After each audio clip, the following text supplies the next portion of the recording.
예, 오늘은 2025년 4월 1일입니다. 만우절이죠. 뭐 예전에 만우절은 좀 재미있었는데 요즘은 만우절이 별로 재미가 없네요. 예. 직장 생활을 뭐 대기업이든 공기업이든 또는 중소기업이든 우리는 다들 직장 생활을 하고 있습니다. 자, 근데 다니다 보니까 나름대로 은퇴 후의 준비를 잘 하고 계신 분들도 계시겠지만 그렇지 못하신 분들도 대다수가 은퇴 후의 내 모습을 준비를 하지를 못하는 경우가 많죠.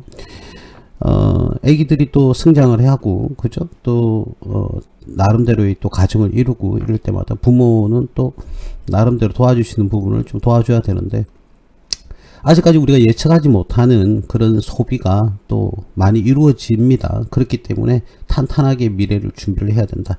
자, 그런데 직장생활 해보니까 어떻던가요? 직장생활 해보면 그냥 다람쥐 쳇바퀴 생활을 하고 있을 겁니다. 여러분들도 마찬가지라고 생각을 합니다. 내가 부자가 되고 싶은 그런 마음보다는 그죠?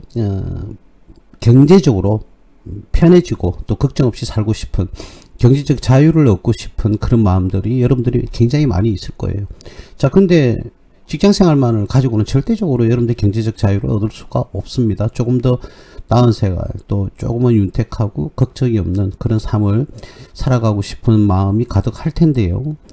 문제는 투자라는 것이 우리 생활에 같이 하지 못하면 여러분들이 절대적으로 경제적 자유를 얻기는 힘들다, 현실적으로. 예, 그런 말씀을 한 번 더 서두에 강조를 좀 드리고 싶습니다. 투자는 아침에 일어나서 양치질 하는 것처럼 늘 반복되어야 됩니다, 여러분. 좀 소홀해지면 예전으로 다시 돌아가겠죠. 그러면 여러분들은 미래는 그냥 거기서 뭐 로또 당첨이라든지 뭐 이런 일확천금 부당 이득을 노리는 그런 삶을 또 살아갈 수밖에 없습니다. 예, 그런 사람은 나이가 들면 들수록 더욱더 빈곤해집니다, 여러분.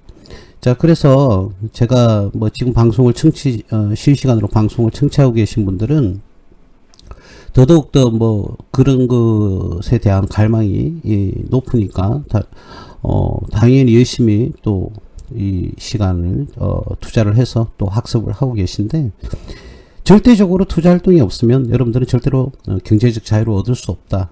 자본주의 국가에서는 절대적으로 그렇습니다. 그래서 뭐 공산주의 국가는 말할 필요도 없는 거고요. 자, 그래서 여러분들이 어떻게든 투자 활동에서 성공을 해서 여러분들이 경제적 자유를 얻는데 크게 기여를 할 수 있는 그런 시스템으로 프레임을 짜야 됩니다. 3위 프레임에서 투자가 빠지면 여러분들은 경제적 자유를 얻기는 힘들다. 물론 뭐 부모님한테 상속을 많이 받아서 좀 편안한 생활을 하시는 분들은 모르겠어요. 내가 달리 할 말은 없는데, 그러한 사람들도 재산을 지켜나가기 위해서 조금씩 어떻게 됩니까? 가랑비 옷 젖듯이 재산이 사라지게 되면 노후에는 안전한 또 안정적인 그런 노후 생활을 하기에는 거의 힘들다고 봐야 되겠죠. 제가 늘 말씀드립니다. 우리 학습을 하는데 나름대로 이유가 있습니다. 내가 이 학습을 하지 못하는 게으름도 있을 수 있고요. 또 반복적인 행위에 대해서 지루함을 느낄 수도 있고요. 또 마음같이 잘 안 되는 경우가 많죠. 자, 그렇다고 해서 결국은 그 사이에서 포기하는 사람과 포기하지 않는 사람의 차이겠죠. 포기하지 않고 끝까지 버텨낸다면 여러분들은 충분히 경제적 자유를 얻을 수 있는 시간들이 점점 빠른 속도로 다가올 수 있는 계기가 될 겁니다. 그러니까요, 포기하지 마시고 더욱더 어려워도 더욱더 열심히 하시고 또 이겨내기 위해서 여태 살아오면서 다 포기했지 않습니까? 예. 우리가 뭐 속된 말로 서울대, 연대, 고대를 나왔어요? 못 나왔잖아요. 그건 누구 탓입니까? 여러분들 탓이죠.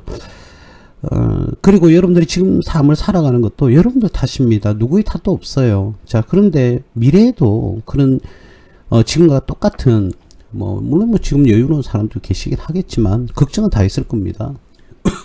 미래에도 지금처럼 살고 싶지는 않을 거 아닙니까? 조금 더 나은 생활을 하고 싶을 겁니다. 자, 그렇다면 자만심 같은 것도 버리고요. 또 한두 번 운 좋게 수익이 났다고 해서 그걸 가지고 또 우쭐을 대지도 마시고 더더욱더 박차를 가해서 열심히 해서 여러분들이 더욱더 성장을 하는 그런 시간이 되었으면 좋겠습니다. 제가요, 사실은 경제적 주식 투자를 정말 뭐라고 해야 될까, 멋있게 해야 되니까 판타스틱하게 하는 방법은 있습니다. 제가 여러분들한테 알려드리지는 않거든요. 왜, 어떻게 하면 주식 투자를 판타스틱하게 하느냐. 최소한 그런 판타스틱에 대한, 투자 활동을 하고 싶다면, 여러분들이 지금 뭐, 매수도 했다가 매도도 했다가 이런 많은 돌불이 좀 넘어지셔야 돼요. 지금 당장은 여러분들에게 그걸 말씀드리기가 곤란합니다. 근데 조금만 생각하면 알 수 있는 거지만, 여러분들이 경험을 가지지 않고 제가 뭐 어떠한 내용을 설명을 한다고 해서 여러분들 가슴에 콕 꼽히는 건 아니다. 근데 제가 어떤 뭐 시기가 되면 나중에는 또 말씀을 드리겠죠. 저도 뭐 이 생활을 평생 뭐 투자 활동은 하겠지만 이 그 방송이라든지 또는 사업을 평생 하지는 않을 겁니다. 어느 순간에는 저도 이 사업에서도 은퇴를 하겠죠. 여러 가지 보여주는 사업도 정리도 좀 하고 나름대로 그냥 혼자 호련히 그죠? 조용한 곳에서 그죠? 살면서 투자 활동만 하면서 나름대로 이 삶을 영위해 나갈 겁니다.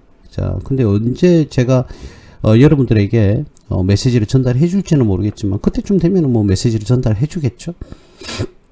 자, 근데 한번 들어보면 당연한 건데 여러분들이 놓치고 있는 것들, 예, 그런 것들에서 결국은 경제적 자유를 얻을 수 있고 또는 평생 가도 얻을 수 없는 경우가 있죠. 일단 첫 번째, 여러분들이 경제적 자유를 얻기 위해서는 가장 중요한 것은 포기하지 않는 것이다. 예. 계속 그냥 단순하게 사고 파는 게 아니라 내가 정말 간절한 마음에서 이 종목은 정말 매수를 해도 되겠다 하는 그런 마음이 생길 정도로 분석을 철저하게 하셔서 투자 활동을 하시면 되겠다. 그래서 사회가 돌아가는 것도 관심을 가져야 되고 정치가 돌아가는 것도 관심을 가져야 되고 경제 상황이 돌아가는 것도 관심을 가져야 되고 조금 더 나아가서 글로벌적인 전 세계적인 경제 상황이 좀 어떻는지도 여러분들 관심을 가져야 되고, 자, 그런 마인드를 가져야 정말 여러분들이 원하는 종목, 여러분들이 멋있는 종목을 발굴해낼 수 있다, 이런 말씀을 드릴 수가 있겠습니다. 저를 보면요, 물론 우스갯소리로 종목 하나만 이런 말씀들을 하시지만 스스로들 여러분들 스스로가 다 그런 시간이 와야 되겠죠, 그렇죠? 예, 그래서 오늘도 우리는 경제적 자유를 얻기 위해서 오늘도 반복합니다. 열심히 공부를 하시고 또 연구도 하시고 분석도 하시는 겁니다. 자, 제가 어저께 긴급하게 방송 그 마이크를 잡으려고 하다가 오늘 뭐 방송할 때 말씀을 드리면 되니까 뭐 우리 전업 투자반 뭐 분들에게는 제가 말씀을 직접 오프라인에서 설명을 하고 필기도 하면서 직접 아주 디테일하게 설명을 해 주셨는데 어제부터 우리나라 공매도가 다시 시행이 돼 있죠. 그죠? 전 종목에서 공매도가 시행이 됐습니다. 그런 충격을 받았죠. 그리고 미국 관세에 관한 문제도 있었고, 또는 정치적인 불안정도 있었고, 또 공매도가 시작되는 그런 시점이기도 했고, 그래서 어제 시점에는 멘붕이 올 정도로 주식시장이 붕괴가 됐어요. 자, 근데 어떠한 경우도 그렇습니다. 여러분들 살아오면서 많은 이별을 해봤지 않습니까?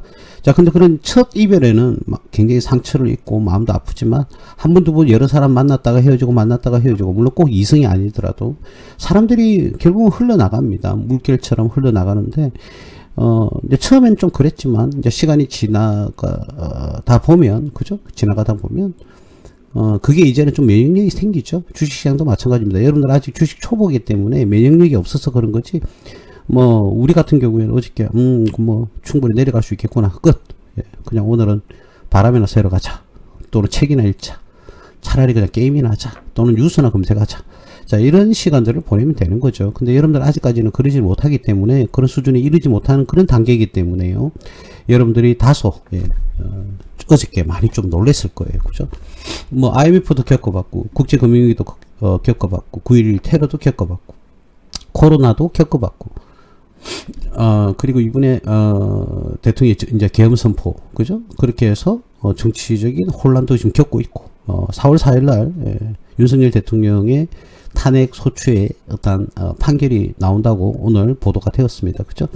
이번 주 금요일이니까 여러분들도 나름대로 좀 관심을 좀 가지시고 기초로 좀 주목해야 될 필요성이 있지 않을까, 예, 그런 생각이 듭니다. 그래서 늘 관심을 가지고요, 학습을 하는 시간이, 그런 경험들이 쌓여서 여러분들이 많은 생각을 하면서 경험을 쌓아야 그 기억력이 뭐 뇌리에 이렇게 지식으로 딱 자리 잡거든요. 근데 그냥 대충 그렇구나, 이렇구나, 저렇구나 이렇게만 생각하고 그냥 넘어가면 절대로 그 시간들이 여러분들 필요 없는 뭐라고 해야 될까? 쓸모없는 그런 경험이 되는 거죠. 그죠? 경험도 쓸모 있는 경험이 있을 수 있고 아무리 경험을 많이 해도 쓸모없는 경험이 될 수가 있거든요. 그렇다면 관심도입니다. 관심을 가지고 지켜보면 여러분들 그건 지식으로 남고 또 앞으로 경험을 해봤기 때문에 미래에 또 다른 또 똑같은 그런 반복된 그런 생활이 시간이 또 옵니다. 그러면 그때는 적절하게 대응하기는 속도라든지 방법이라든지 이런 것들이 굉장히 다른 사람들보다는 조금 인택트하고요. 그리고 좀 하이 레벨에서 지켜볼 수 있다. 예, 이렇게 말씀을 드릴 수가 있겠습니다. 그러니까 늘 관심을 가지고 대충 그냥 올라가구나 내려가구나 이렇게 보지 마시고 이유를 원인을 철저하게 규명을 해보고 그래서 내려가는구나. 어제는 공매도 또는 관세 그리고 또 정치적인 혼란 이런 여러 사유로 인해서 어저께 타격을 많이 받았다. 어제는 공매도가 또 새로 시작되는 그런 날이었기 때문에 공매도에 대한 어떤 그런 뭐라고 해야 될까 하락을 동인하는 그런 사건이 있었다. 예, 이렇게 생각을 할 수 있는 거죠. 그죠?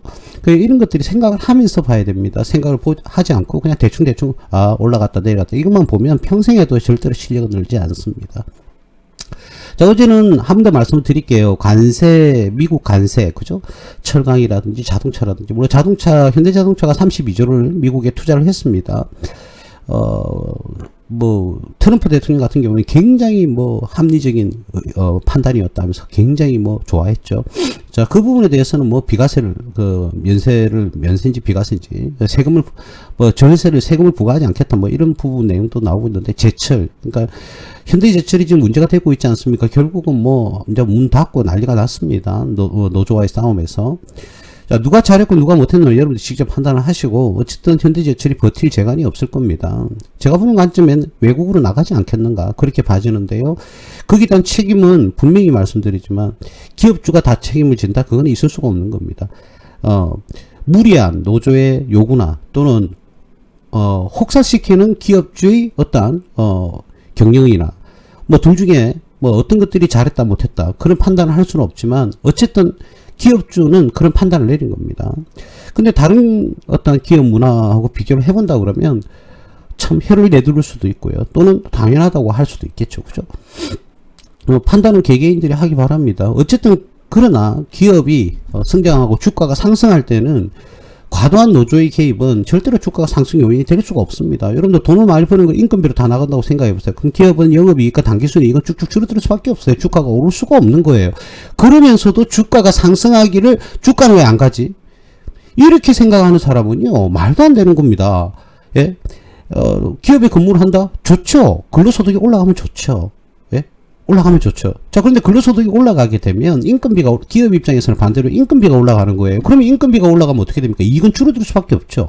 이익이 줄어들면 당기순이익이 줄어들면 주가는 당연히 하락하는 겁니다. 그죠? 수익성이 떨어지지 않습니까? 그러면서 주가는 또 안 올라간다고 주가도 올려달라. 급여도 올려달라. 물론 누구나 그렇죠. 급여도 올라갔으면 좋겠고 주가도 올라갔으면 좋겠어요. 자, 그런데 그 어불성설이라는 거죠. 그러면서 주가는 또 올라갈 기대한다? 그 기업주 경영자 입장에서는 파산을 하든 또는 폐업을 하든 아니면 국가 이전을 하든 그런 판단을 내릴 겁니다. 기업주도 바보는 아니거든요. 그래서 우리는 조금 과도한 게 아닌가 그런 생각이 듭니다. 나름대로 이 임직원들이 직장인들이 복지제도라든지 이런 게 좋으면 좋죠. 저도 그걸 100% 동감을 합니다만 과도한 노조의 개입은 이해하기가 힘들고요. 그러면서도 주가까지 상승하기를 기대하는 것은 그거는 정말 파렴치한 생각입니다. 예, 절대로 오르지는 않습니다. 그러지만 아무리 그래도 그래서 노조의 경영자와 노조의 관계는 자기들이 알아서 풀어야 되겠지만 어쨌든 기업의 주가에는 절대로 기인할 수 없다는 건 명백한 사실입니다. 우리나라는 세계의 손가락 안에 꼽히는 강성 노조죠. 자, 그래서 많은 기업들이 우리나라에 제가트도 안 들어옵니다. 우리나라 같은 경우에는 나 안 들어와요. 내가 예를 들어 외국 기업 가다 우리나라에는 들어가지 않습니다. 이런 강성 노조가 있는 국가에는요 기업들이 진출하지 않습니다. 나 같아도 안 합니다. 여러분들 같으면 하겠습니까? 여러분들이 기업주라고 생각해 보세요. 그럼 하겠습니까? 안 하겠죠. 당연히 강성 노조가 있는데 왜 기업이 들어옵니까? 그렇다고 해서 인건비가 싼 것도 아니고, 그죠? 물론 기술력으로 승부를 하겠지만 기술력은 우리나라 대단하죠. 우리 많은 국민들이 기술력은 대단합니다.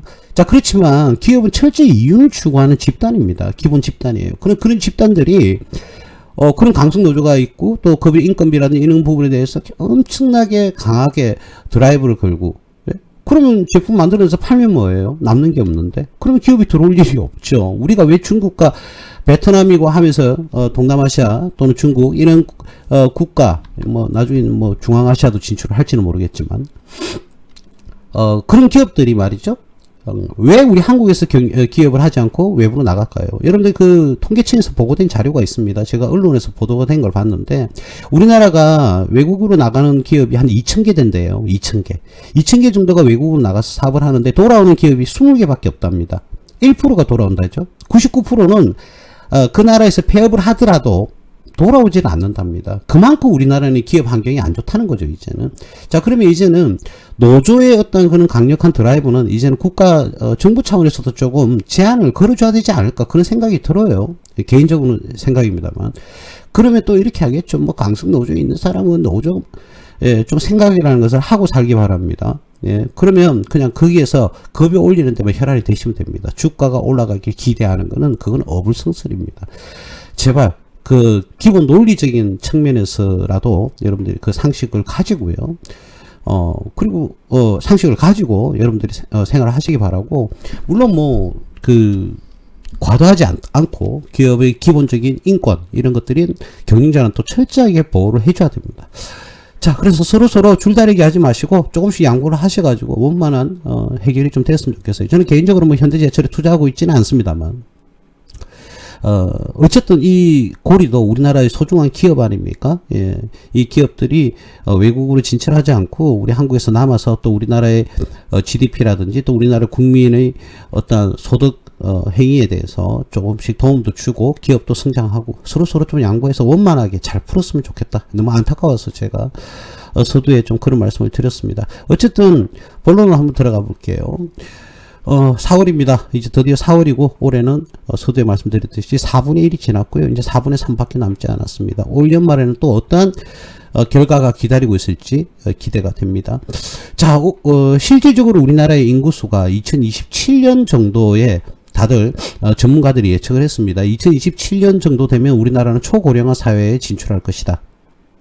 자, 이렇게 보도를 많이 했는데요. 아니다 다를까 한 2년 정도 앞당겨졌습니다. 올해 연말쯤 되면요, 우리나라가 초고령화 사회에 들어간다. 뭐 일반적으로 또 언론도 보도를 좀 잘못하기도 하는데, 우리나라가 이제 올해는 고령화 사회에 들어갈 것이다. 그게 아니고 초고령화 사회에 들어가는 겁니다.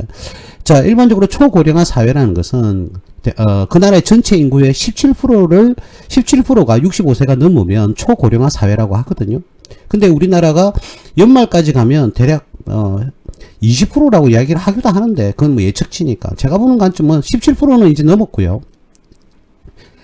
거의 한 18%에서 19% 사이까지 되지 않을까 그런 생각이 듭니다. 그러면 벌써 초고령화 사회에 들어온 거죠. 우리나라가 지금 들어왔다니까요. 그래서 우리나라는 지금 초고령화 사회에 들어왔다. 그래서 국가 정책에서 지금 물론 뭐 정치적으로 혼란스러우니까 이해는 갑니다. 어떤 뭐 예산 집행이라든지 이런 데 나름대로 좀 문제가 있을 것이고, 지금 뭐 전국에 경상남북도 지역입니다. 영남지방에 산불이 대대적으로 지금 일어났는데, 참 그 산불 내는 사람이 잡혔죠. 의성 쪽에서. 참 그 사람 답변이 정말 어이없는 그런 답변을 하더라고. 실수 이렇게 표현을 한답니다. 참 어처구니가 없습니다. 그 수많은 사람을 죽게 만들고 그 수많은 재산을 증발시킨 장본인이 뻔뻔하게도 나의 그냥 실수. 세상에는 정상인 사람과 비정상적인 사람이 이렇게 공유하면서 같이 살아가다 보니까 이 정상적인 사람이 오히려 피해를 많이 보는 것 같아요. 네, 그런 부분에 대해서는 좀 철저하게 국가가 엄한 벌을 줘야 된다. 저는 그렇게 생각을 합니다. 저도 개인적으로 담배를 피는데요. 저는 어떠한 경우에도 담배꽁초를 길거리에 버리지 않습니다. 반드시 제가 피웠던 담배 가게에다가 버려서 휴지통에 안전하게 정리를 하는 그런 습관이 뭐 어렸을 때부터 들어져 있는데, 그거는 아니죠. 그죠? 예, 참 파렴치합니다. 어쨌든 본론으로 다시 돌아와서 우리나라가 2025년 올해는 벌써 초고령화 사회에 들어간다. 예, 초고령화 사회에 들어왔다. 이렇게 보시면 됩니다. 그래서 국가 정책적으로도 어떤 노인복지 서비스라든지 헬스케어 그리고 의료기기, 자, 이런 부분에서 아무래도 우리 고령화 사회에 진출했던 그 대상자가 되시는 분들에 대한 어떤 복지 정책이라든지 지원 정책들이 아무래도 앞으로는 더욱더 지금보다는 더 커질 수밖에 없다. 그래서 예전에 제가 초고령화 사회에 대한 테마주를 하기는 했는데, 하기는 했습니다. 그래서 한 번 더 이제는 더 크게 조금씩 더 크게 대두가 되지 않겠느냐. 예, 그렇게 봐집니다. 그래서 실질적으로 작년에는 말이죠. 노인복지 관련한 예산이요, 한 10% 정도 상승을 했었어요. 그래서 우리나라에서는 2024년 기준으로 한 25조가 노인복지 사업에 예산이 편성이 되고 있거든요. 그래서 노인 일자리 확대라든지 또는 맞춤형 복지 서비스, 자, 이런 거에 대해서 강화를 많이 시키고 있습니다. 자, 그래서 앞으로는 아무래도 지금보다는 추후에는 더더욱더 뭐 의료 바이오라든지 또는 헬스케어 또는 요양 서비스, 그리고 집에서 치료를 하는 뭐 재활치료라든지 또는 뭐라죠, 사회복지사들이 하는 활동들이 많지 않습니까? 요양보호사들, 이런 분들이 하시는 일들이 많은데, 그와 관련되어 있는 사업이 앞으로는 더더욱더 성장하지 않을까, 그렇게 봐집니다. 자, 그래서 우리가 종목을, 저는 오늘은요, 제가 특정한 종목을 가져온 게 아니고, 무작위로 한번, 근래에 나름, 뭐라고 해야 되나? 조금 집중되고 있는, 거래량도 집중되고 있고 또 이슈가 집중되고 있는 그런 종목 위주로 그냥 무작위로 한번 보도록 하겠습니다. 특정 종목만 이렇게 보다 보니까 말씀을 드리다 보니까 조금 소외되시는 분들이 계시죠. 아무래도 이제 그 소외된 종목에 투자하시는 분들은 자연스럽게 소외가 되는 그런 경향이 있어서 저는 무작위로 오늘 한번 시간 되는 데까지 한번 해보도록 하겠습니다. 오늘은 어제 코스피가 3%대 떨어졌는데 오늘은 1.62%가 다시 상승을 하는 그런 모습을 보였고, 이게 기술적 반등일 건지 아니면 다시금 바닥을 잡을 건지, 제가 크게 보는 관점은 이제는 크게 무너지는 그러지는 않을 것 같은데요. 모르죠. 미국에서 또 이상한 악재가 날라오면 또 붕괴가 되겠죠. 그런데 전체적으로 크게 붕괴가 이제 10% 20% 이렇게 떨어질 가능성은 별로 없어 보이긴 합니다. 자, 코스닥도 마찬가지. 코스닥 오늘 좀 많이 올랐어요. 2.76% 다시 상승을 했어요.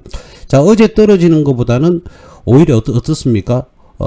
그러니까 이틀 전이죠. 이틀 전. 자, 이틀 전에 저번 주 금요일 가격까지도 오늘 올라왔다가 다시금 윗꼬리를 만들고 살짝 내려갔는데, 예, 어쨌든 코스피와 코스닥은 어제 우리 시장이 붕괴가 됐는데 오늘 그럼 다시금 상승을 하는 그런 모습을 보였습니다.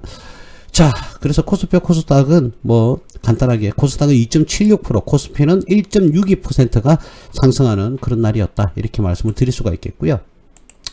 자, 오늘 우리가 그 헬스케어 고령화 사회 테마주 중에서 첫 번째가 유비케어라는, 제가 무작위로 한다고 그랬습니다. 유비케어라는 회사를 한번 분석을 한번 해보도록 하겠습니다. 유비케어. 자, 유비케어가 이게 예. 자, 유비케어를 한번 보시면 여러분들 이 흐름새가 그죠? 딱 눈에 보이시지 않습니까? 자, 이런 종목을 어떻게 봐야 될까? 여러분들 이런 종목은 그죠? 자, 이런 종목들은 여러분들 볼 거 없습니다. 실적이 확실히 좋지 않다, 타산이 안 맞다, 이렇게 보시면 됩니다. 끊임없이 하락을 하고 있죠, 큰 그림에서. 그죠? 그런데 보통 일반적으로 증권시장에서 애널리스트라든지 각종 주식 방송에서는 이렇게 대략 한 6개월치 요렇게만 보니까 전체적인 그림을 볼 수가 없어요. 근데 저는 절대로 그러지 않고 7년치를 펼쳐놓고 크게 봐야 됩니다. 크게. 자, 간단하게 본다 하더라도요, 7,900원대 작년 2월 19일자부터 거의 50%가 지금 하락하는 그런 모습을 보이죠. 이평선이 지금은 더 이상 떨어지지 않고 박스권을 만들고 있는데 또다시 붕괴가 될 수도 있겠죠. 자, 유비케어라는 회사입니다. 이 회사가 뭐 하는 회사냐면 그 전자의료 기록 있죠. 근데 병원 관리 솔루션을 제공을 한다. 그러니까 실질적으로 병원에 납품을 하긴 하는데 솔루션을 제공을 한다. 그러니까 개인별로 그렇죠? 환자들 전자의료 기록을 관리하는 그런 건데, 아직까지는 회사가 안 좋을 겁니다. 역시나, 그렇죠? 2023년 손실, 2024년 작년에도 손실. 자, 올해 1, 4분기 아직 실적이 안 나왔습니다만은, 그렇다고 해서 엄청나게 손실이 많이 기록하는 건 아닌데, 매출이 1900대까지는 올라왔습니다. 조금 더 올라와야 되겠죠. 조금 더 올라와서, 최소한 2200억대는 넘어야 이익의 포지션으로 가지 않을까, 그렇게 봐집니다. 2022년도에는 아무래도 이때는 코로나가 거의 끝나는 무렵이긴 합니다만, 그러니까 제가 끝난다는 것은 마스크를 이제는 착용을 조금씩 제거하는 그런 단계였죠. 자, 그런 단계, 그 이전까지는 코로나의 영향을 좀 받았을 겁니다. 그렇죠? 예, 1048억, 1100억, 1300억 하더라도 영업이익과 당기순이익을 잘 냈는데, 갑자기 2023년부터 2023년부터 2024년까지는 실적이 손실로 바뀌는 그런 모습을 보이고 있습니다. 그죠? 근데 나름 이 회사는 유지를 그동안 잘 했는데 2023년부터 2024년까지 작년과 재작년에는 손실을 기록한다. 영업이익은 기록했지만 영업손실. 아무래도 인플레이션 때문에 물가 상승의 요인이 충분히 있었던 것 같습니다. 매출은 더 증가했는데도 손실로 전환을 해버렸습니다. 자, 이런 바이오 관련 의료기기 뭐 또는 의료 관련 기업 중에서 그 기업치고는 부채 비율은 뭐 상당히 낮은 수준을 잘 유지를 하고 있다. 예, 그렇게 봐주면 되겠고, 지금 재무 건전성은 그렇게 나쁘다 이렇게 볼 수는 없습니다. 굉장히 이 회사 망한다, 폐업한다, 파산한다 이런 정도는 전혀 아닙니다. 예, 그래서 작년과 재작년에는 좀 손실을 기록했지만 다시금 어떠한 구조조정이라든지 또는 원가 절감을 위한 노력이 조금 가해진다면 충분히 다시금 이익으로 다시 전환이 될 가능성은 높다. 그리고 원가 절감을 할 때 가감하게 조금 해야 되지 않을까 그런 생각이 들어요. 자, 그래서 곧 뭐 PBR이 뭐 지금 BPS가 2028원인데 PBR이 당연히 뭐 주가가 3,000원대니까 이를 초과를 하겠지만 지금 현재 이 BPS의 가격을 가지고 주가를 바로 실적을 어떻게 반영을 시켜서 비교를 해본다라는 경우는 아닌 것 같고, 이제 손실로 전환을 했으니까. 그래서 뭐 부채 비율은 뭐 나름 낮은 수준이고 기업의 재무 건전성이 그렇게 나쁜 건 아니다. 근데 계속적으로 손실을 기록하다 보니까 어때요? 예, 지금 주가가 끊임없이 하락을 하는 그런 모습을 보여주고 있습니다. 주가의 정점은 2020년이었죠. 그 이후에는 계속적으로 주가가 크게 보면 떨어지는 그런 모습을 보였는데 일시적으로 이렇게 반등하는 것을 기대하면서 여러분들이 어떻게 해요? 매수를 한다? 그러기에는 좀 무리입니다. 왜 그러냐면 이 기업이 무조건 나쁘다 이게 아니라 꾸준하게 이익을 잘 내고 성장하는 기업도 너무 많다는 거죠. 근데 굳이 우리가 이런 기업을 들어가서 뭐 한번 픽 치솟는 이런 구간, 그러니까 테마성이 있죠. 충분히 테마성은 있는데 이렇게 픽 치솟는 이런 구간을 되지 않을까, 이제 올라간다 이런 식으로 단순한 그런 마음으로 투자를 하시면은 안 된다. 이런 구간을 수익을 내기 위해서 들어가서는 안 된다. 전체적으로 그림을 봤을 때 그거는 전부 다 일시적인 테마죠. 기업이 실적이 동반되는 게 아니라 테마라는 거죠. 테마. 자, 그러니까 이런 기업, 이 기업이 나쁘다는 건 아니고 이 기업은 절대 투자해서는 안 된다. 절대 안 된다. 이런 말이 아니라 유사한 기업 중에서도 충분히 이익을 잘 내고 있는 기업들이 많다니까요. 탄탄한 기업들이. 그러면은 우리가 선택을 하더라도 그런 기업을 선택하는 게 맞지 않을까? 예, 그런 말씀을 드리는 거죠. 굳이 뭐 이런 위험성이 있는 기업에 투자할 이유는 없지 않습니까? 물론 뭐 지금 주가는 거의 바닥권은 맞아요. 근데 언제 어떻게, 제가 신이 아닌 이상 언제 어디서, 여러분들도 신은 아니지 않습니까? 언제 어느 게 무너질 가능성도 충분히 있다. 가능성도 충분히 있어 보입니다. 뭐 차트상도 그렇고 기업 실적상도 그렇고요. 원가가 너무 많이 올랐다. 예, 그런 부분에서 조금 걱정스러운 부분이 없지 않아 있습니다. 그리고 전자 의료 기록 중요하죠. 그런데 다른 테마보다는 좀 약한 테마다. 예. 이렇게 말씀을 드릴 수가 있겠습니다. 예. 자, 그 다음, 여러분들, 좀 유명합니다. 그죠? 똑같은 의료 데이터와 관련되어 있는데, 조금 유명한 종목, 비트 컴퓨터가 있습니다. 비트 컴퓨터. 예, 비트 컴퓨터도 좀 유명한데, 역시나 쭉 계속적으로 흘러내리고 테마가 한번 풀었다. 똑같은 유사한 때에 이렇게 테마가 올라갔네요. 예, 거의 비슷하니까. 이 회사가 하는 게, 뭐, 헬스케어 IT 시장을, 그러니까 IT와, 헬스케어와 관련되어 있는 IT 시장이죠. 비트 컴퓨터니까, 그죠? 자, 이에서 의료 데이터 분석을 하는, 그죠? 그런 솔루션을 제공을 합니다. 의료 데이터를 분석하는. 그러니까 실질적인 의료와는 직접적인 의료와는 관련이 없죠. 그래서 관리하는 솔루션이다. 그래서 특히 이제 이러한 솔루션은 사실은 필요는 합니다. 왜 그러냐면, 노인들, 실질적으로 65세 이상은 뭐 노인이라고 보기엔 좀 그런데, 그죠? 한 75세 이상은 돼야 그나마 노인이라고 할 수 있지 않을까. 저 개인적으로 그렇게 생각을 하는데, 어쨌든, 65세 이상 되시는 분들은 아무래도 이 건강 체크 관리를 철저하게 해야 되지 않겠습니까? 아무래도, 이제 나이가 좀 드시면서, 그죠? 노화 현상이 일어나니까 건강 관리 철저하게 해야 될 겁니다. 그러니까 아무래도 이 비트컴퓨터의 전자 솔루션, 그러니까 의료 데이터 분석을 하는 IT와 관련되어 있는 솔루션을 제공하다 보니까 그런 관리 시스템에 특화되어 있다 보니까 노인들은 그런 관리가 충분히 좀 젊은 사람들보다는 좀 더 많이 필요하겠죠. 그죠? 그래서 비트컴퓨터 하면은 고령화사회 테마주 하면 비트컴퓨터가 예전에는, 지금은 무조건 뭐 저희가 대장주도 아니다 이런 말씀을 드리긴 좀 곤란하고요. 시대에 따라 대장주와 주도주도 항상 바뀌니까 예전에는 굉장히 유명했던 종목입니다. 이 비트컴퓨터가. 그래서 고령화사회 테마주로서 쏙 들어가 있는 거는 당연하다. 그래서 한 번씩 고령화사회 테마가 불면 이 비트컴퓨터가 제일 좀 심하게 움직이는 경향이 있어요. 자, 앞에 회사는 보세요. 1900대 매출을 하고도 영업 손실을 기록하고, 당기순 손실을 기록했는데 이 회사는 300억대 매출이다. 300억대 매출을 하고 있지만 어떻습니까? 영업이익과 당기순이익이 잘 나고 있죠. 그죠? 작년까지도 그렇습니다. 그래서 상대적으로 이 회사는 좀 매출을 끌어올려야 될 필요성이 좀 있어 보입니다. 왜 그러냐면 최종 확정이 된 건 아닌데 올해 연말에 가서는 매출 금액이 500억 이하일 때는 상장 폐지를 시행할 수도 있다 이런 말들이 나왔거든요. 자, 근데 아무래도 의료 관련 그리고 고령화 사회 관련한 기업들이다 보니까 아무리 500억 이하라 하더라도 상장 폐지를 시키기에는 국가 차원에서도 쉽지는 않을 겁니다. 그래서 특정하게 어떤 특정 기업들은 그 기업이 어떻게 존속하지 않으면 굉장히 사회적인 파장을 일으키는 그런 기업들은 계속 상장을 유지를 시켜줍니다. 그리고 이 회사는 이익도 잘 나고 있죠. 여러분 보세요. 부채 비율이 무려 어떻습니까? 13% 이래 됩니다. 굉장히 낮은 수준이죠. 예, 그래서 이 회사는 재정 구조는 굉장히 탄탄합니다. 재무 구조는 굉장히 탄탄하다. 자, 근데 상대적으로 주가가 어떻게 됩니까? 자꾸 끊임없이 하락을 하고 있죠. 끊임없이 하락을 하고 있다. 예, 그 이유는 아무래도 뭐 국가 경제 차원도 그렇고 실적이 크게 훅 증가한 건 아니거든요. 2023년 62억, 그리고 작년에는 67억. 그리고 당기순이익가 58억 75. 그렇게 큰 메리트가 있는 기업은 아닌데 테마성은 굉장히 강합니다. 그리고 그 기업의 펀은 뭐 10이 조금 안 되는 9.56 정도 되는, 올해는 더 져서 반영이 되었겠죠. 자, 그래서 지금 뭐 바닥권은 형성을 하고는 있는데 뭐 전체 시장이 어저께하고 금요일은 안 좋았기 때문에 떨어진 건 있는데 오늘 다시금 끌어올리는 3.58% 끌어올리는 그런 모습을 보이고 있습니다. 아무래도 이 비트컴퓨터 같은 경우에는 비트컴퓨터 같은 경우에는 앞에 말했던 유비케어보다는 매출은 더 적지만 굉장히 내부 구조가 탄탄한 구조를 가지고 있다.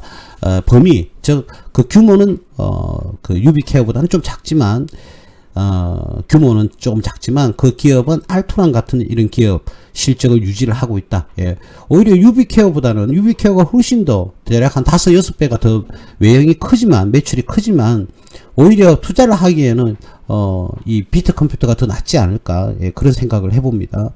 예, 그리고 테마성은 유비케어도 강하지만 비트컴퓨터가 거의 주도주격으로요. 예, 고령화 사회 테마주. 자, 이제는 뭐 한 2년 3개월, 2년 6개월 정도 남았죠. 대선이 그 정도 남았는데, 다음 대통령이 출마하는 사람은 절대로 고령화 사회에 관련한 정책을 가져오지 않는다면 그 사람은 대통령 자격이 없겠죠. 자, 그래서 대통령의 정책하고도, 나라 전체의 정책하고도 맞물리는, 이제는 점점점 더 다가가는, 예, 그런 모습을 보일 수밖에 없다. 왜? 고령화 사회는 더욱더 심화가 될 거니까. 그쵸? 예, 그래서, 이 비트컴퓨터도 여러분들 바닥권을 형성했을 때는 유비케어보다는 이쪽에 비트컴퓨터에 더 점수를 조금 제 개인적으로는 주고 싶다, 만약에 선택을 한다면. 자, 그리고 비트컴퓨터와 더불어서요 조금 유명한 종목 인성정보라는 게 있습니다. 인성정보. 아무래도 지금 이 무작위로 하다 보니까 이 회사들은 순서대로 그냥 펼쳐가지고 보고 있는데, 이 인성정보라는 회사도요 의료 데이터 분석하고 비트컴퓨터하고 똑같습니다. 똑같은데, 그러니까 차트가 좀 비슷하죠. 예, 비슷하긴 한데, 솔루션을 제공을 합니다. 그러니까 이 솔루션은 관리입니다, 관리. 그러니까 노인 복지와 관련이 깊다고 봐야 되겠죠. 자, 간단하게 기업만 볼게요. 이 기업의 재무구조 어떻습니까, 여러분들? 매출은 우리 3개 회사, 조금 전에 유비케어라든지 비트컴퓨터, 인성정보 3개 회사를 보고 있는데, 이 회사는 매출이 제일 큽니다. 그죠? 3,500억대. 자, 그런데도 영업 손실은 47억, 당기순 손실이 94억 나왔습니다. 규모는 훨씬 크죠? 훨씬 큰데도, 그 기업이 탄탄한 거는 그쵸? 예, 비트컴퓨터가 훨씬 낫죠. 자, 근데 이 부채 비율을 보세요. 부채 비율이 예전에는 204%에서 다소 떨어지긴 했습니다만 무려 160%에 육박합니다. 160%죠. 160% 살짝 넘어가는 그런 수준인데요. 이 부채 비율이 아무래도 많다 보니까 이자 부담이 아무래도 클 수밖에 없죠. 예, 그래서 탄탄하고 자그만치만 탄탄하게 운영을 하는 비트컴퓨터가 있고, 인성 정보는 조금 어떻습니까? 예, 그렇죠. 예, 규모는 큰데 손실을 기록을 하고 있고요. 부채 비율도 굉장히 높은 그런 수준에 들어와 있다. 물론 뭐 바이오 기업은 보통 한 150% 조금 넘어가더라도 바이오 기업은 충분히 부채 비율이 높다 이렇게 얘기를 할 수는 있는데, 그래도 우리가 일반적인 투자자 입장에서는 이런 인성 정보보다는 오히려 비트컴퓨터가 낫지 않을까, 예, 그런 생각이 듭니다. 3개사 중에서 가장 매출이 높죠. 근데 3개사가 거의 비슷한, 예, 그렇습니다. 비슷한 시스템을 가지고 있습니다. 하나 더 해볼까요? 비슷한 기업이 뭐냐면, 주로 뭐 자꾸 이 정보와 관련되어 있는 자, 이 비트컴퓨터가 인성정보보다는 더 좀 테마성이 큽니다, 사실은. 근데 인성정보도 비트컴퓨터가 움직이면 항상 같이 움직이거든요. 예. 뭐 대표님 아무래도 이 주가 일이 팍팍 치솟는 거 보니까 이게 더 메리트가 있는데요. 예, 이렇게 하실 수 있겠지만 이 상승한 게 100%도 안 됩니다, 여러분. 예. 100% 좀 넘었겠네요. 완전 바닥에서는 100%가 넘었지만 뭐 100% 수준밖에 안 돼요. 예. 여러분들 혹시나 착시 현상을 일으킬 것 같아서 말씀을 좀 드리겠습니다. 자, 뭐 이왕 이 라인, 그죠? 그러니까 정보와 관련되어 있는 그 라인의 뭐 의료는 많지 않습니까? 제약, 약도 뭐 고령화사회 테마주고, 바이오도 마찬가지고, 또는 뭐 이렇던 의료기기도 뭐 관련되어 있을 것이고, 그죠? 건강과 관련되어 있는 게 좀 많이 집중되긴 합니다만, 지금 현재 보고 계신 것은 정보 시스템입니다. 그죠? 솔루션을 제공하는 거. 자, 그래서 인성 정보보다는 제가 비트컴퓨터가 더 낫지 않을까 그런 말씀을 드렸고요. 그런데 이 모든 종목을 쌈 싸먹는 그런 종목이 하나가 있죠. 바로 인피니티 헬스케어입니다. 자, 이 인피니티 헬스케어는요, 제가 한 번 투자를 실패를 한 적이 있어요. 예전에, 아주 오래전에.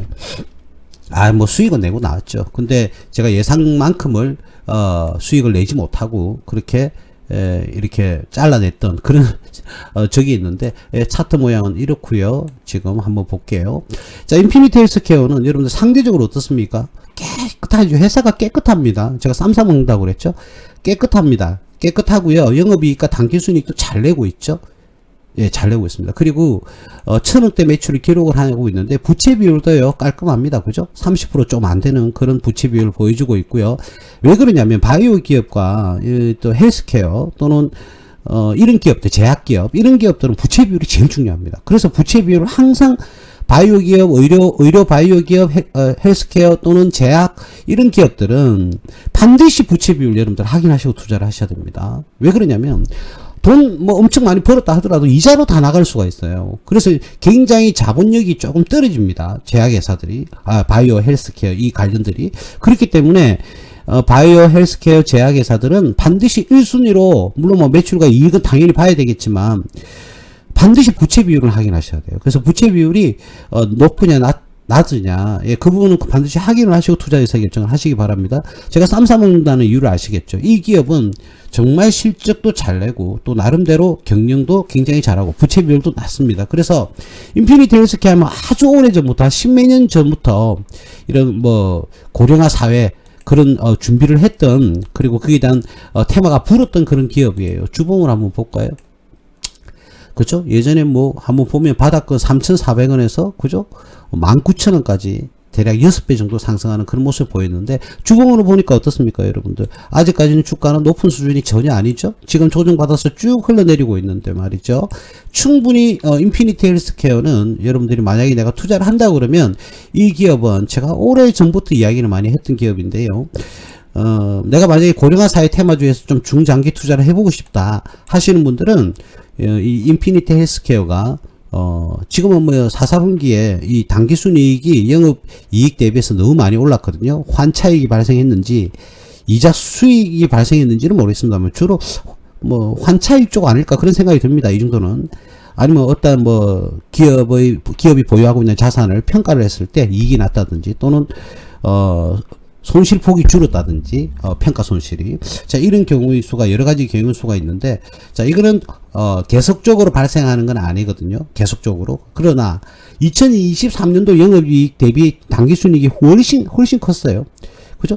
2024년도 영업이익 대비 당기순이익이 훨씬 컸어요. 그러면 이 기업은 기업이 일반적인 영업활동하고는 좀 벗어나지만 번외 수익이 존재한다, 이렇게 보시면 되겠죠. 뭐 상세하게 보시려고 그러면 다트 시스템을 보시면 그 내용은 확인할 수가 있습니다만, 예, 어쨌든 번외 발생하는 이익이 큰 게 있다, 예, 이렇게 보시면 되겠죠. 2023년부터네요.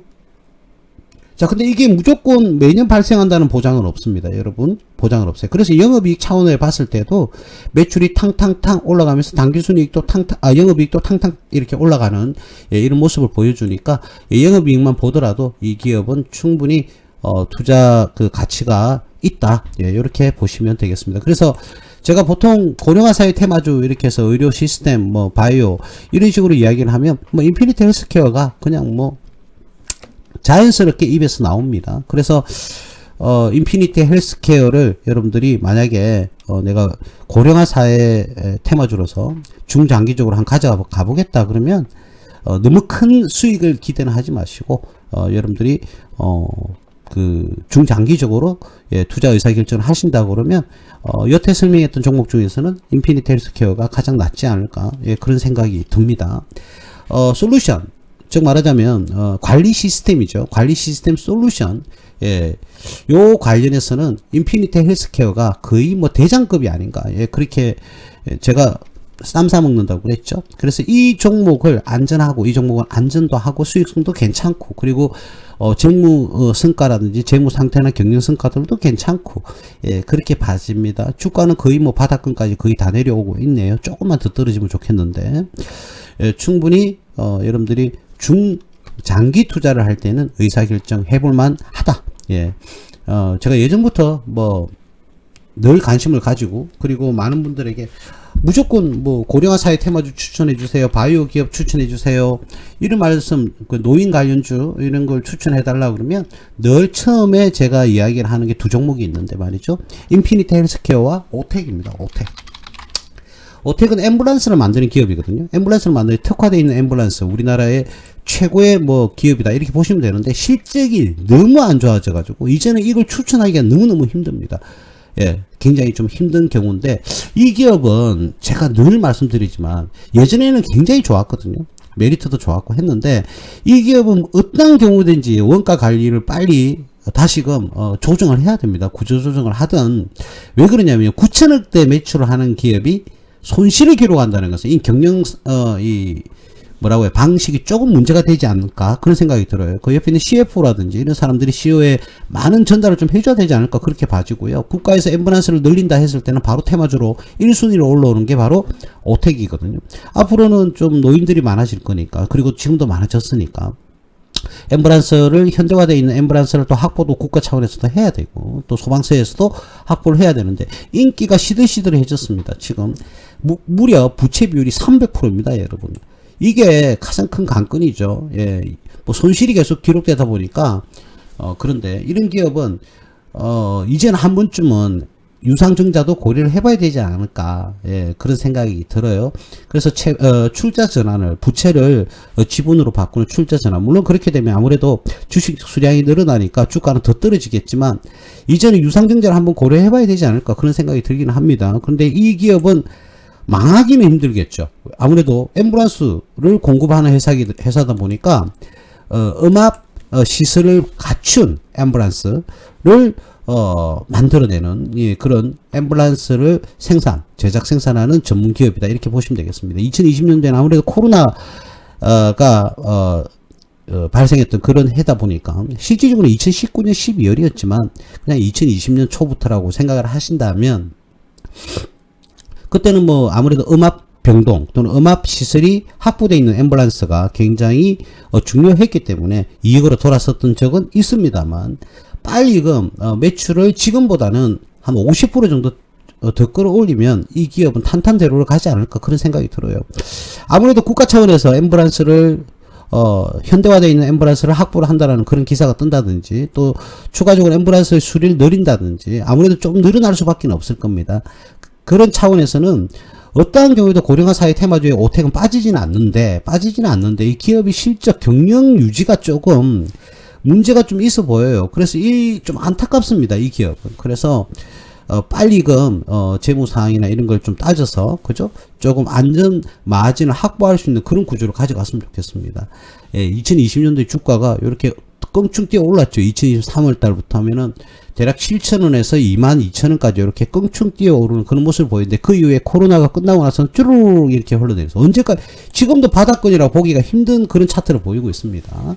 아직까지도 점점 뭐 역배열에서 전혀 벗어날 기미가 있어 보이지는 않습니다. 빨리금 경영 정상화를 위해서 기업주는 좀 관심을 가져야 되지 않을까? 예, 그렇게 봐집니다. 그리고 요즘 좀 나름 조금 유명해졌던 퓨처캠이라는 회사가 있습니다. 이 회사는, 그러니까 알츠하이머 병이 있지 않습니까? 알츠하이머 병을 미리 조기 진단하는 그런 치료제를 개발을 하고 있는데 아직까지 완성이 안 됐습니다. 지금 거래 정지가 되어 있죠. 그리고 한 번 더 말씀드립니다. 제가 늘 말씀드리지만 동전주는 어떠한 경우에도 이유가 있어서 동전주가 되는 겁니다. 그러니까 일일이 다 따지지 마시고, 그냥 우리가 투자할 종목이 너무 많으니까, 없다면 제가 이 종목들도, 우리 이런 종목들도 분석을 해야 되겠지만, 지금 640원에 거래 정지가 되어 있거든요. 거래 정지가 되어 있는데 왜 거래가 정지가 되어 있는지조차도 진짜 알 수가 없습니다. 작년 3월부터 근 1년간 지금 거래 정지가 되고 있는데, 거기다가 동전주다, 이건 이유가 있는 겁니다. 그러니까 이런 기업에 기웃기웃 거리지 마세요. 그냥, 예? 딱 펼쳤는데 뭐 몇백원 한다 한 주에, 그럼 그냥 이유가, 그 회사가 무조건 망한다는 뜻은 아닙니다. 근데 수익성을 우리한테 전달해 주기에는 굉장히 낮고 위험성이 있으니까 동전주인 겁니다. 그러니까 물론 뭐 그 안에도 옥석을 가려보면 좋은 기업들이 충분히 존재할 수 있습니다. 자, 그런데 그냥 머리 아프지 말고, 그냥 동전주는 동전주인 이유가 있으니까 그냥 들어가지 마세요. 거기 가서 운 좋게 10% 20% 수익 냈다고 해서 아이고 대표님 털렸습니다. 제가 옛날에 유튜브로 올렸을 때 댓글을 다시는 그런 분이 계시더라고요. 예, 그냥 그렇게 그럼 투자하세요, 평생. 그러나 여러분들은 제가 간곡히 부탁을 드리는데, 동전주는 근처에 가지 마세요. 그냥 다른 종목 찾으세요. 예? 제가 강조를 합니다. 예. 그리고 예전에 그 코로나 관련주 중에서 하나 있는데 차바이오텍이라고 있죠. 자, 차바이오텍이라는 회사가 있어요. 이 차바이오텍, 이 회사도 이 회사가 줄기세포인가요? 줄기세포를 아마 만드는, 그죠? 줄기세포와 면역세포를 이렇게 개발해가지고 바이오 치료제, 치료제를 개발, 줄기세포와 관련되어 있는 치료제를 만드는 전문 기업으로 기억을 합니다. 한때는 굉장히 유명했었죠. 예전에 코로나 전에 유명을 했었는데 테마성도 나름 타고 있는데, 이 기업이 이전에 비해서 실적이 굉장히 안 좋아졌어요. 제 기억으로는 한번 볼까요? 그렇죠. 예, 이 보세요. 어이구. 예, 방송 중입니다.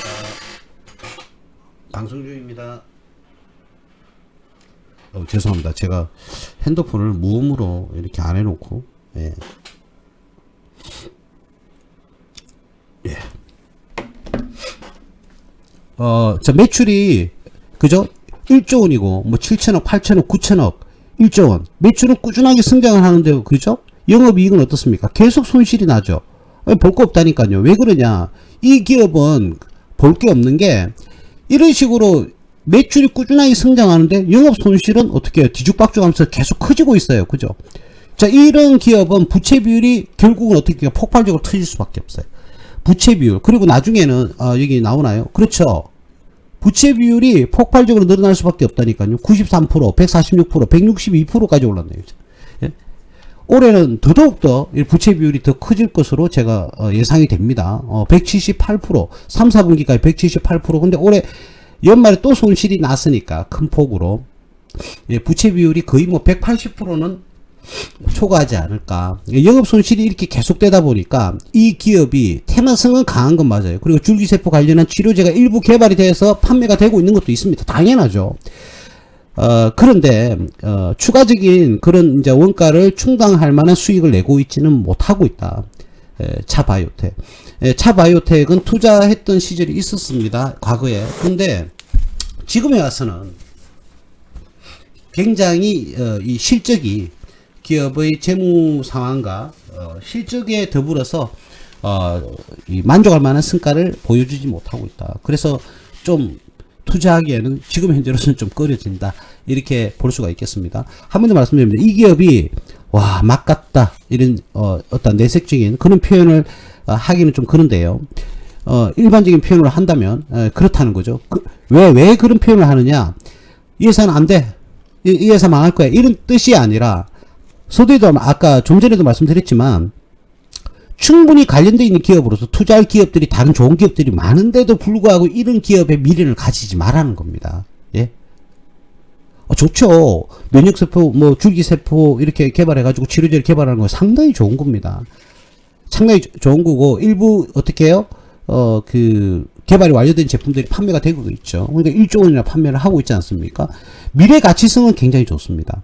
미래 가치, 이 생명을 구하는 미래 가치성이 굉장히 좋은데, 그만한 실적을 내놔라고요. 그만한 실적을 내놔야, 물론 뭐 주식 투자는 선반영해서 기대감으로 상승을 하고, 어떤 실적이 결과가 나오면 그때부터는 본격적으로 하락하는 그런 구조를 가지고 있습니다만 우리가 기본적으로 안정감은 있어야 되지 않을까요? 투자할 때 안정감을 가지고 있어야 제가 안심을 하고 여러분들이 뭐 중기 투자라든 단기 투자라든 장기 투자라든 그런 의사결정을 할 수 있는데 지금 이런 기업의 재무 상태로는 안정적인 투자를 할 수가 없다. 늘 뭐 매수를 해서 가슴 졸이고 마음 졸이고 자 이렇게 투자를 하면 즐거운 투자가 아니고 그리고 여러분들 미래를 확신하고 또 미래에 대해서 어떠한 나에게 많은 수익을 안겨준다든지 경제적 자유를 얻는데 많은 기여를 할 것 같다는 그런 기대감이 많이 떨어지거든요.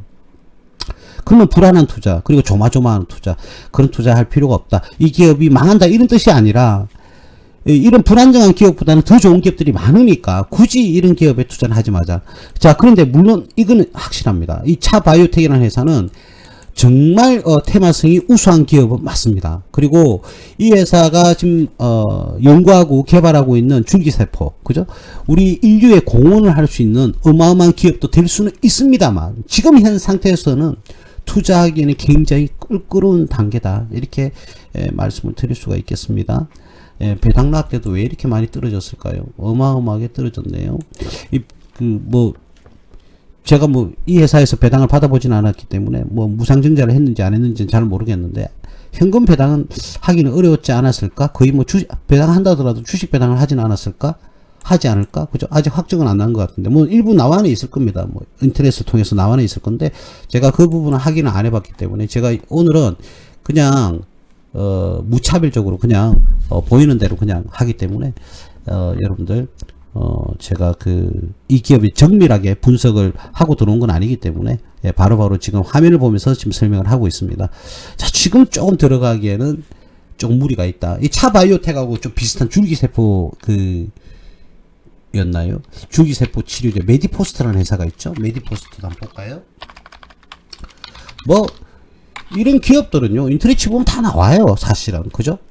자 메디포스트 자 주가가 급등을 한번 했네요. 그죠? 작년 연말까지 10월달부터 연말까지 이렇게 급등을 했는데 사실은 바닥금 8,000원대에서 15,000원대니까 100%가 좀 안 되는 수익입니다. 굉장히 많이 올라간 것 같지만 100% 정도인데 다시금 조정을 받고 있고 다시 기술적 반등했다가 다시금 지금 하락을 하고 있는데 메디포스트가 줄기세포 관련주 하면은 주로 이 메디포스트가는 치료제가 나와 있어요. 카티스템이라는 회사가 치료제가 있어요. 카티스템. 근데 이게 노화 관련 질환 치료거든요. 노화. 아무래도 이제 좀 나이가 들면서 그죠? 어떤 기능성이 좀 떨어지지 않습니까? 그런 질환을 치료를 하는 치료제가 나와 있어요. 이 회사는 메디포스트는. 그래서 아무래도 좀 안정감이 있지 않겠나 그렇게 봐지는데 여러분 한번 보세요. 자. 매출이 707억입니다. 2024년 작년 기준에는 707억인데 영업 손실이 485억이다. 좋다니까요. 치료제, 줄기세포 만드는 거 좋다니까요. 근데 어떻게 이런 기업에 어떻게 투자할 겁니까, 여러분? 매출이 707억, 영업 손실이 485억, 3년 연속 영업 손실. 한번 볼까요? 5년이겠지. 그렇죠.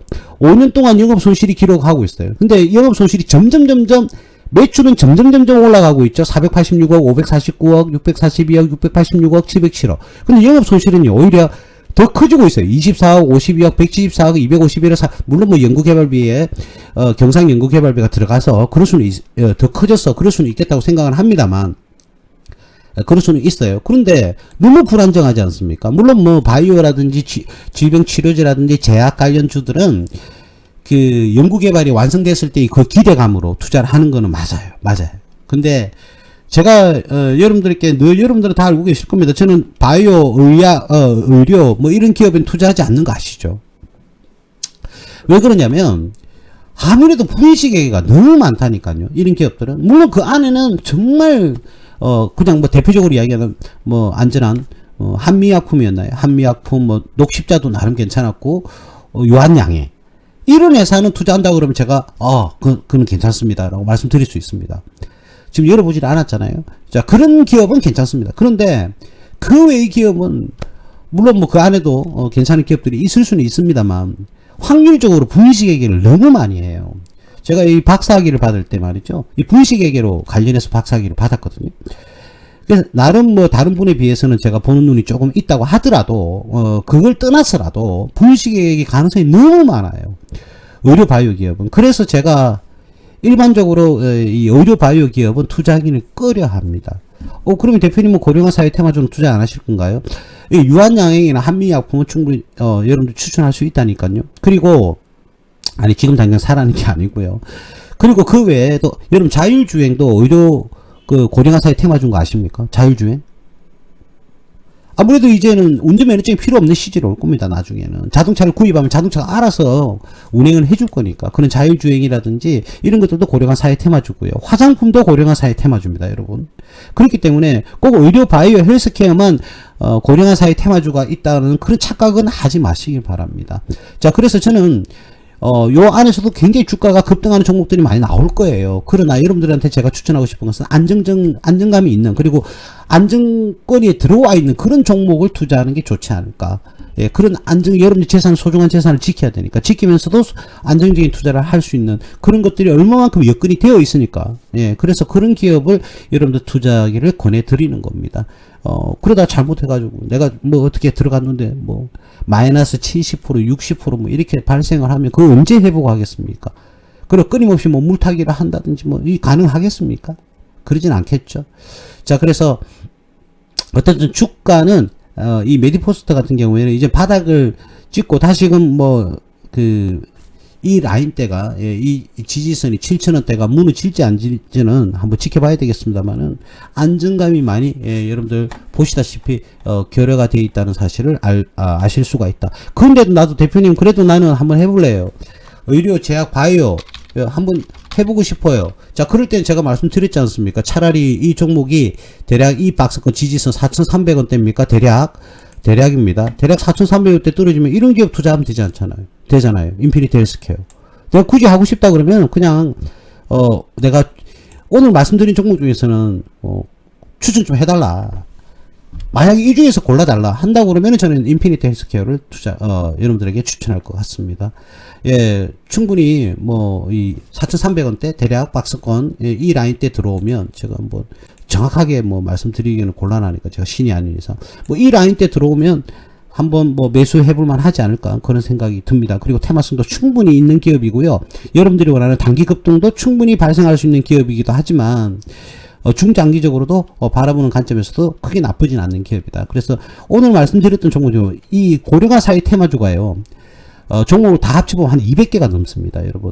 그래서 제가 무작위로 그냥 했는데 오늘 말씀드린 종목 중에서 내가 그래도 고령화 사회 테마주에 한번 투자해보고 싶다 하는 종목이 있다고 그러면 인피니티 헬스케어가 낫지 않을까. 다음번에는 고령화 사회 중에서 옥석을 가려서 한번 들고 와 보겠습니다. 그래서 여러분들한테 그런 종목들은 괜찮은 종목만 한번 들고 와서 여러분들에게 다시 방송을 한번 할 수 있는 그런 기회가 되었으면 좋겠습니다. 그래서 오늘은 일단 고령화 사회 테마주로 2편을 갖다가 바로 다음 주에 한다 이런 말씀은 못 드리겠습니다만, 제가 차후에는 옥석을 가린 고령화 사회 테마주, 즉 나름대로 안정권에 들어와 있는 그런 기업만 간추려서 한번 들고 와서 여러분들께 방송을 한번 할 수 있는 기회를 잡을 수 있도록 여러분들에게 말씀을 드릴 수 있겠습니다. 자, 오늘은 벌써 8시가 훌쩍 지나버렸네요. 어쨌든 고령화 사회 테마주는 우리 이제 벗어날 수 없습니다. 결국은 고령화 사회는 왔고요. 앞으로 더욱더 심화될 겁니다. 아무래도 나이가 많으신 분들이 더 많아지겠죠. 그렇다 그러면 거기에 대한 이제 여러분들도 이제 중장기적인 안목에서 투자 준비를 조금은 해야 되지 않을까. 그런 시점이 왔다. 제가 뭐 1년 6개월, 2년 전부터 이야기를 했었던 이야기들인데, 이제는 그 시기가 조금 성큼 더, 우리 곁에 다가왔다. 이런 생각이 들어서 오늘은 고령화 사회 테마주를 가져왔습니다. 정치권이 뭐 윤석열 대통령이 4월 4일날, 이번 주 금요일날, 어쨌든 뭐 탄핵 안에 대해서 판결이 납니다. 기각이 될지 인용이 될지 각하가 될지는 모르겠는데 결과는 기다려봐야 되겠고, 어떤 경우에든 정치권은 안정은 돼야 됩니다. 정치권이 안정이 돼야 되고 경제도 안정이 돼야 되고 그리고 사회문화도 다 안정이 되어서 우리 여러분들의 경제적인 부분에서 조금 이제는 좀 숨통이 튀는 그런 시간이 정치권들이 잘 해결하고 그리고 사법부에서 잘 해결하고 그렇게 해서 잘 올바른 판단을 잘 내려서 어쨌든 대통령은 정치권에서 대장은 있어야 되겠죠. 그죠? 근데 뭐 어떻게 될지는 지켜봐야 되겠습니다. 누가 될지. 그죠? 윤석열 대통령이 될지 아니면 또 뭐 어떤 결과가 탄핵이 돼 가지고 또 뭐 대선이 바로 이루어질지. 그거는 지켜봐야 되겠습니다만 어쨌든 정치권은 빨리 안정을 되찾아야 된다. 그리고 그래야만이 경제라든지 어떤 사회 문화가 다 안정권을 찾지 않겠나. 그렇게 개인적으로 생각을 합니다. 빨리금 결정이 이번 주 금요일에 좀 빨리 났으면 좋겠는데 이번 주 금요일이라도 결정이 가타부타 결정이 나오는 걸로 오늘 언론에서 보도가 됐죠. 한번 기다려 보시고요. 다음 주부터는 본격적으로 여러분들 어떻게 대응을 해야 될지 그리고 이제는 안정권에 들어온다. 당장 뭐 주가가 폭등하고 그러지는 않을 겁니다. 근데 자체적으로 이제는 바닥권을 만들고 환율도 안정이 되고요. 그리고 주가도 안정권에 들어가지 않겠나. 예, 그렇게 봐집니다. 일단 4월 4일이 지나야 됩니다. 이번 주 지나고 4월 5일은 또 식목일이죠. 나무도 좀 심으시고 산불도 많이 난다고, 많이 났는데. 더더욱더 산불 조심들도 하시고요. 오늘 방송 2025년입니다. 4월 1일. 물론 만우절인데. 화요일, 예, 무스TV 서정구 대표 무방 여기까지 하겠습니다. 예, 감사합니다.